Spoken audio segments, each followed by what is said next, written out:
Ramdam nyo na ba yung sobrang init ng summer? At gusto na namang magtampisaw sa tubig? Halina, samahan nyo ko mga kapasyal para sa isa namang motovlog sa Dingalan, Aurora. Tara na! At siguradong mag-i-enjoy kayo sa biyahe nating ito.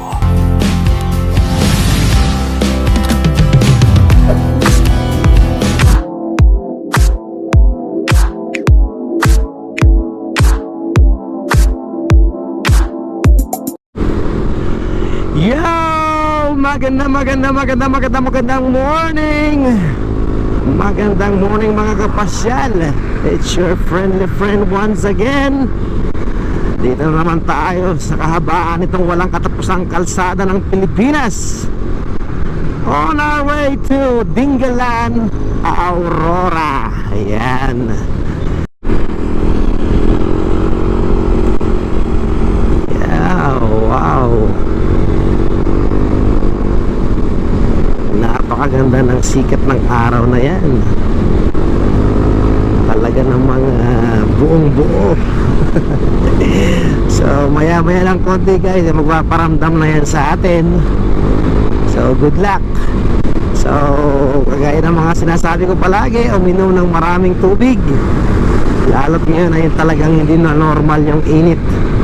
Umaabot na minsan ng halos 45 degrees yung init. Yan.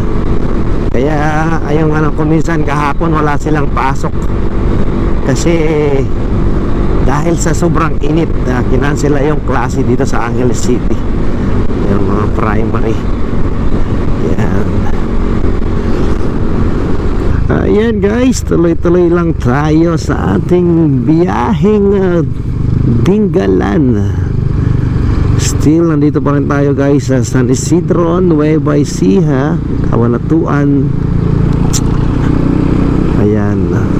Welcome. Palayan City na pala yun. Palayan City na to. Boundary na yun doon. Alright, so let's go.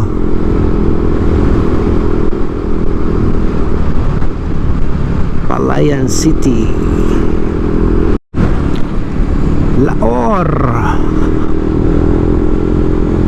Alright guys, ay sa Laor.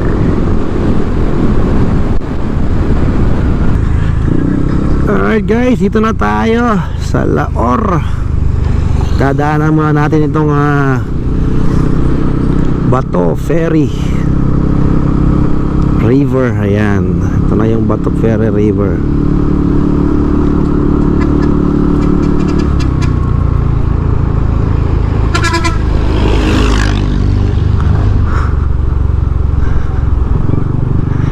Ayan guys, yung Bato Ferry River. Ayan o. Wow.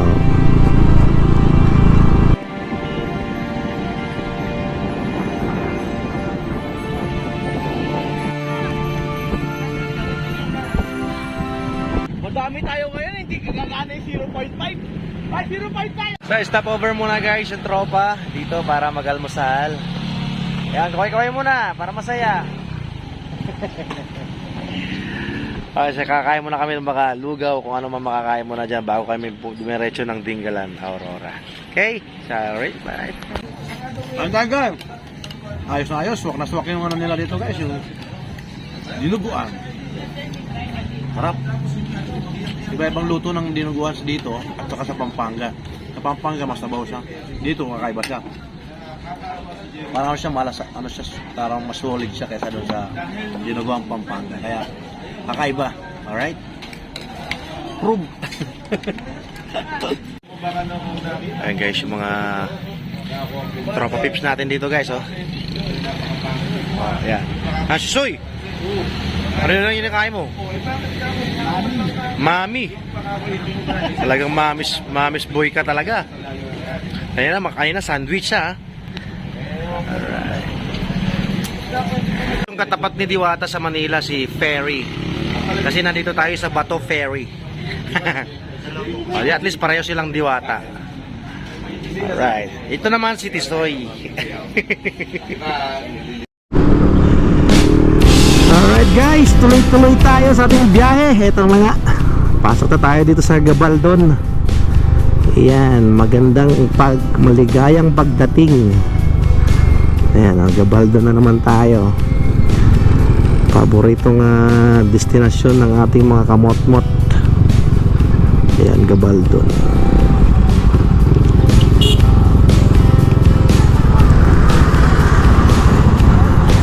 Ayan guys, oh. Yung nag-iisang ibon dito sa Gabaldon. Agila.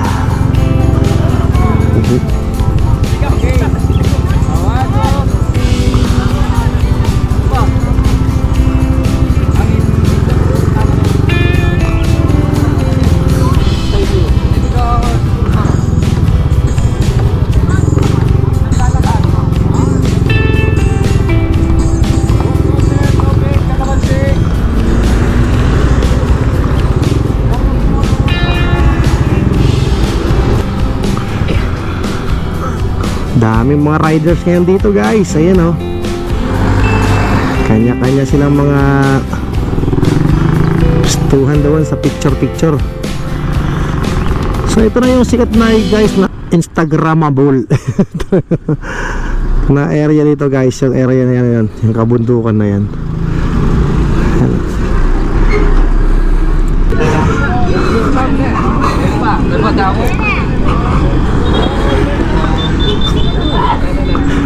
Alright.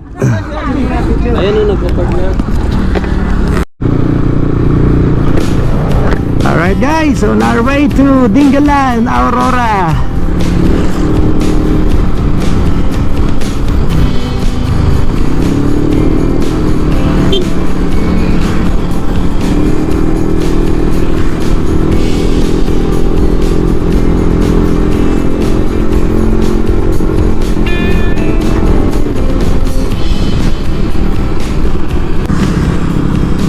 So ito na guys, ito na tayo sa Dupinga River. Ayan. So may mga kasabay tayo mga riders din. Galing sa San Fernando, Pampanga. Yung may kakaluguran Riders Club. Ayan. Alright, so ito na guys yung Dupinga River. Ayan. So last 2 weeks ago guys, nandito tayo, namasyal tayo, bandang hapon na kami nakarating dito. Ayan, so ngayon ay maaga-aga yung dating namin.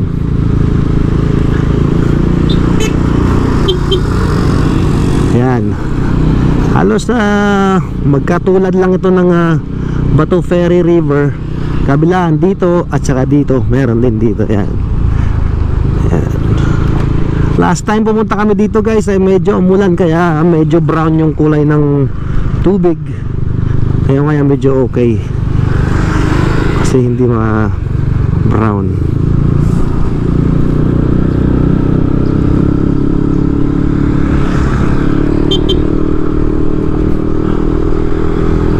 Picture dito sa Dingalan.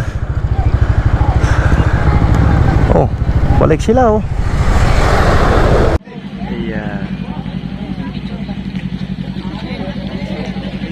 So dito na tayo sa Dingalan guys. Ayan.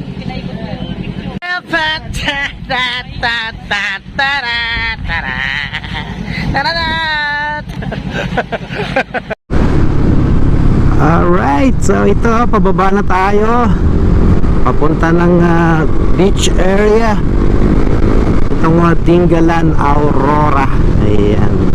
So speaking of Aurora, last week mayroong Aurora Festival sa Clark. Pero hindi tayo nakarating doon. Ayan. Ayan oh, karagatan na yun, nasa harapan natin.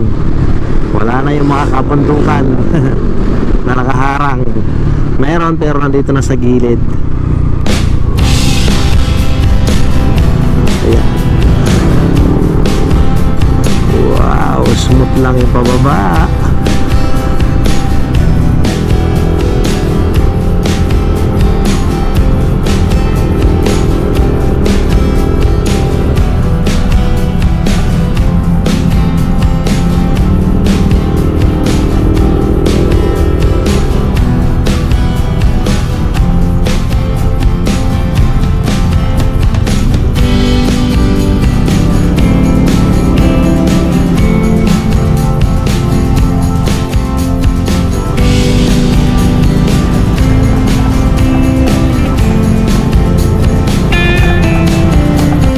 nito ate? Magkan? 6K po. 6K po. 12 ano yan? 24 hours yun. Tapos may libre na kayong tent guys. Ayan. Cottage pala. Ayan o. Katunayan na nagbibigay kami. Hindi po libre to. pa. Kahit vlog. Wala pa pamakin ngayon. Libre. So 6K guys. Anong lugar nga ba ito ate? Butas na bato po. Barangay Butas na bato. Barangay Butas na Bato. Para ito pala yung butas sa bato eh. Kala ko butas sa lupa. May ano tayo.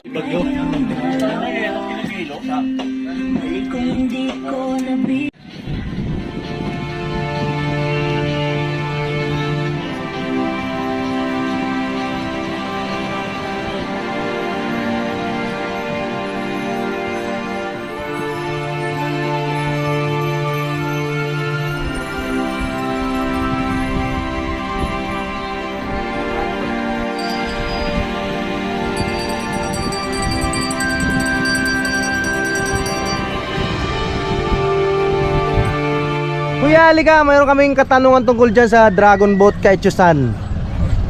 Ayan, magtatanong kami kung magkano yung magkano yung rides. Ang rate niyan sir ay 200 per head. 200 na? Bale, ilan ang maximum na sakay dapat? 12 packs po. 12 packs. Bale, magkano yun lahat babayaran? Kung to 12 packs, ito 4. 2-4. Ilang minuto? 15 to 25 minutes. Bakit mahal? Pag ano kayo sir, kung napuno nyo yung 12 packs na yun, pwede naman namin kayong bigyan ng discount. Kahit 150 per head. Oh, 150 per head daw. Carry nyo? 200 pag Hindi siya puno. Pag hindi siya puno. Kahit hindi puno, pwede. Pwede naman. Oh, yan naman pala. Pwede kahit hindi. Isa lang daw po ang sasa. Paano po kunwari? Minimum naman namin eh, 6 packs. Paano po pag kunwari dalawa lang? 6 o yun, babayaran nyo yung babayaran nyo yung minimum ride nila. Bale 15 to 20 minutes. 15 to 25 minutes. 15 to 25 minutes guys ha. Yung rides dito sa Dingalan dito 200 hanggang 150 po pwede na, obra na kay boss. 15 to 25 minutes yun. Ano, mamaya? Okay, mamaya daw, mamaya sila kasi masyado pang mainit. Okay, salamat po kuya.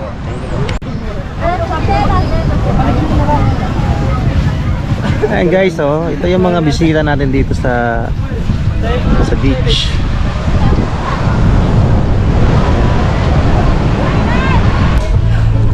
Balik muna kami dito guys sa ano namin, sa aming transient. Masyado mainit pa, mamaya na lang hapon. Yan oh, yan ang transient namin. 6K yan. May libreng cottage. Yan. Yan, tropa. Hello! Hey guys! Yung tropa. Lakas pa na yung alon! Lakas pa yung alon? Malakas. Lakas pa mamaya. Mabuhangin pa. May kahabaan din itong yung seashore dito, itong beach dito sa Butas na Bato. Yan. Palagay ko kung susuriin ko sa abot ng mga humigit kumulang 3 kilometro siguro. Simula doon sa may barangay Paltik hanggang doon sa likod ko. Yan, doon. Sa may burol na yun sa dulo sa likod ko. Yan. Mahaba-haba din.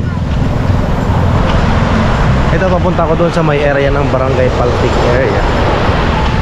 Yan, buhangin to dito. Doon kasi sa pinuntahan namin kanina, doon sa unang area ay may mga bato-bato. Hindi namin dito. Ito na may isa sa mga dragon boat dito. Maliban sa banana boat, meron silang dragon boat. Yan. Kanina, yun ang pagtanungan namin kanina. Yung sinabi niyang price is 200 to 150 per head daw yung kada rides. Maximum packs of 6 persons. So kung ikukumpara ka doon sa part ng Pangasinan, doon sa may San Fabian, na ibang part doon na may mga rides, medyo may kamahalan ng konti yung presyo ng mama na yun. Pero hindi ko rin sinasabi na yun talaga yung fixed price, kasi alam mo naman minsan yung ibang mga kababayan natin, eh, alam mo na, magtatanong sila. Wow.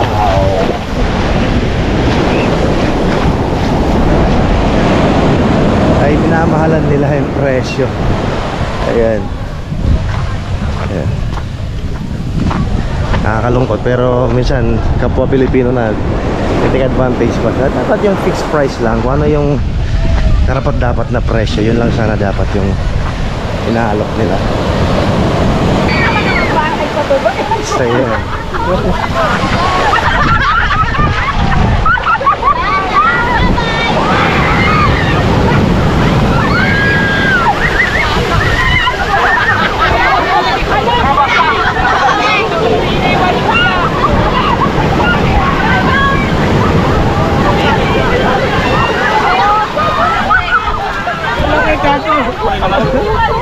Lakas ng alon. Nabuwal silang lahat.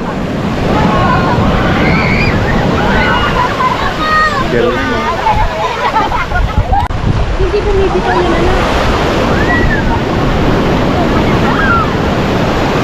Anak, hindi yan bumibitaw, anak. Huwag kang bibitaw, anak.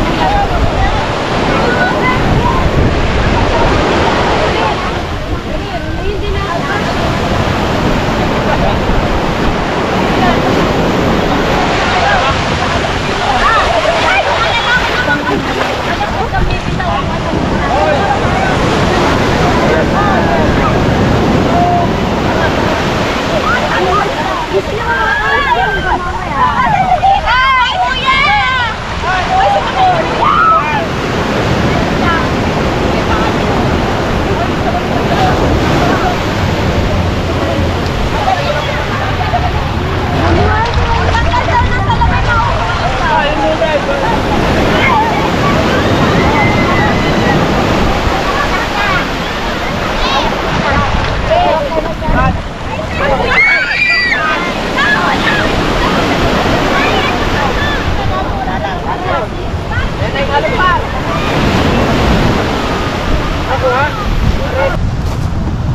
Yung mga cottages dito guys,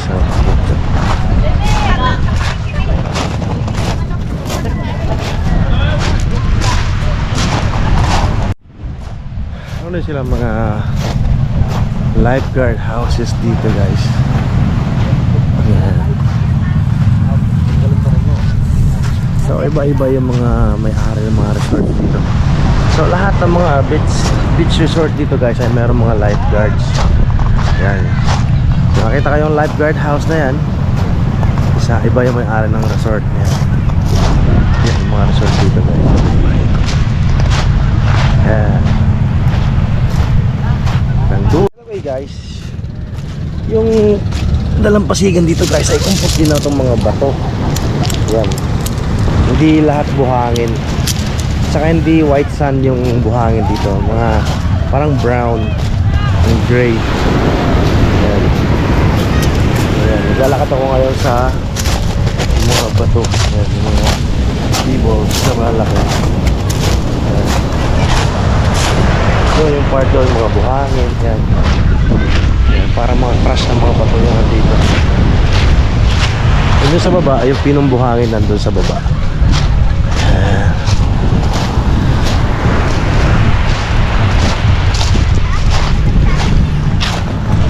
Meron din silang mga ATV dito o all-terrain types vehicles. Ayan. Ayan, tatanong natin kung magkano yung rent sa mga ATV. Kuya, dito po sa ATV, pwede po magtanong po kung magkano yung rent? 500. Kalahating oras po yun. Ayan. Ilan po yung pwede sumakay? Bali dalawa. Oh, so bali 500 for kalahating oras. Bali 1,000 pag isang oras. Ayan. Okay. Ayan guys, alam niyo na. ATV nila guys, ayan. Pwede dalawang katao sasakay, depende sa bigat. Pag mabigat, isa lang. Ayan. Winfield Banana Boat Rental. Kasama rin pala yung banana boat dyan. Magkano naman po yung sa banana boat nyo? 150. 150 per head. Maximum mabilang packs po yun. Kasi ito, kasi pwedeng 10. Pa 10. Ayan, oh, sige. Okay, yan. Sige, salamat po. Ayan guys. Kasi dati mo kasama mo, babe. Ayan, takot si kuya.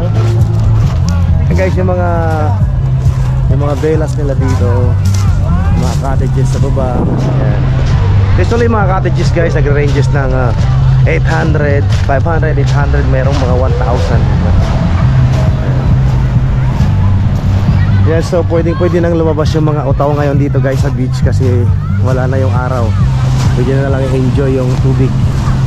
Ayan. So kung willing kayo mag-overnight dito, mas okay. Yan. Meron din sila ditong area na pwede kayo maglaro ng volleyball. Yan. Dala kayo ng net nyo dito, sabit nyo na lang dyan. At syempre pakasama yung bola para makapaglaro kayo.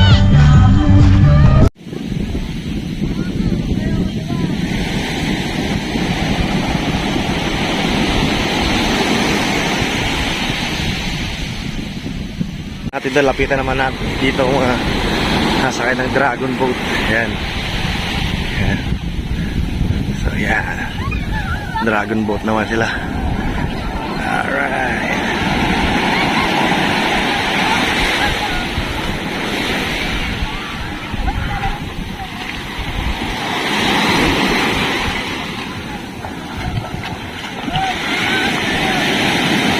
Hi guys, so narinig ko dito kay kuya 150.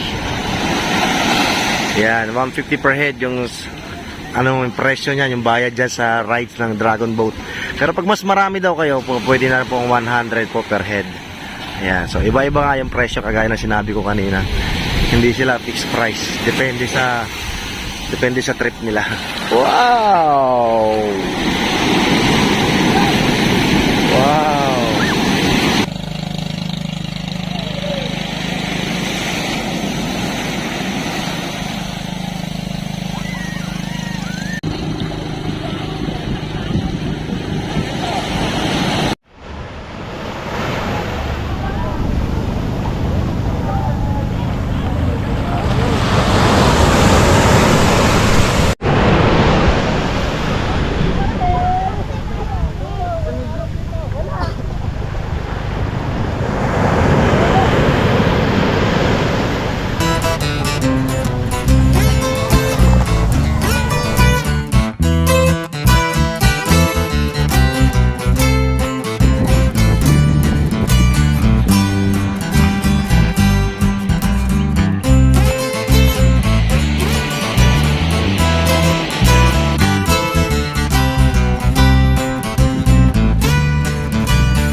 So aalis na kami dito sa Tarzan Beach Resort. Ayan, dito sa butas na bato. Dito sa Dingalan. Pero bago kami umalis dito ay mag-iikot-ikot muna kami dito sa mga pwedeng puntahan ng mga tropa peeps. Yeah. Ayan o. So mamaya, abangan.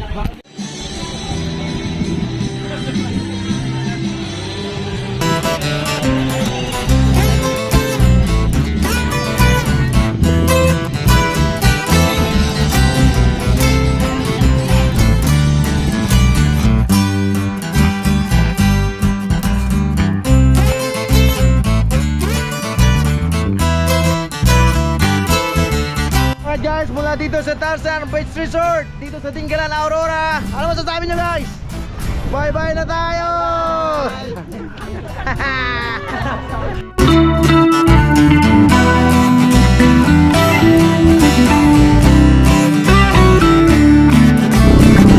So ngayon naman guys ay papunta kami ng grotto dito sa Dingalan. Yan, particular doon sa may barangay Paltik, sa taas nitong bundok. So ayan, kung nakikita nyo sa unahan guys, maraming mga riders ang makakasabay namin umakyat doon sa grotto. Ayan. First time ko dito guys, so blind tayo kung anong mayroon dito. So pag sa grotto, it means kumbaga sa ating mga Kristiyano, ito yung mga images, statue, maybe siguro yung statue to, image na statue ng ating Mama Mary. Yan. Pero di lang ako sure guys kasi first time kong pumunta dito. So titingnan natin kung anong mayroon. So nakikita nyo guys, harapan ko ay ang mga kasabay nating mga riders. Yan. Yan.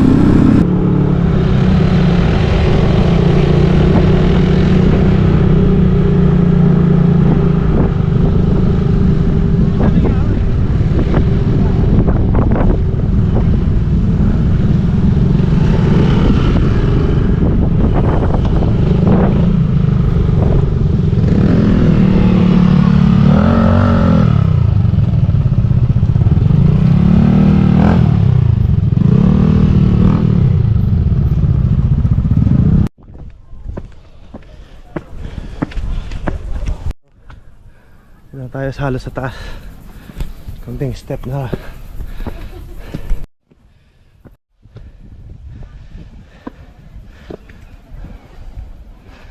Ito.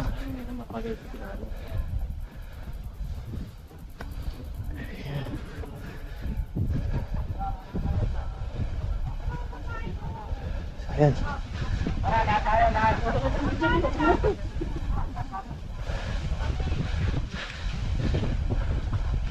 So, malaki pala itong grotto dito guys. Ayan. Ayan.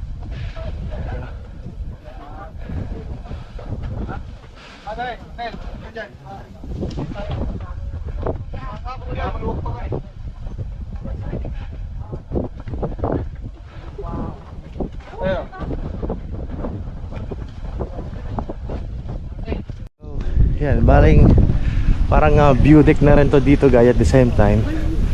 Para sa mga pilgrimage din, sa mga fanatic ito ng Señora Nuestra Bienviaje de la Paz.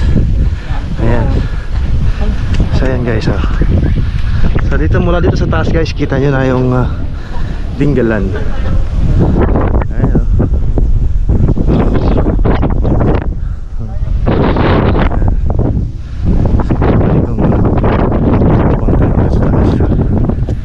Sumakay, magpatid kayo kung saan nyo gusto. Ayan, MV Dingalan. Ayan.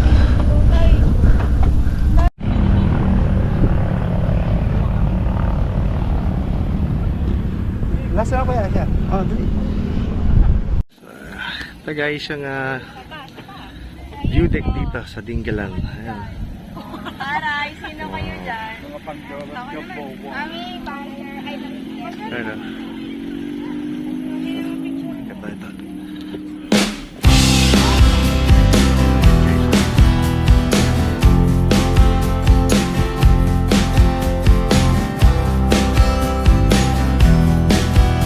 Dito kami sa building ng Dingalan, dito sa may Nuestra Señora de la Paz. Yan o, sa likod namin. Ayan. So ayan, picture muna kami bago matapos yung aming tour dito sa Dingalan, dito sa Aurora.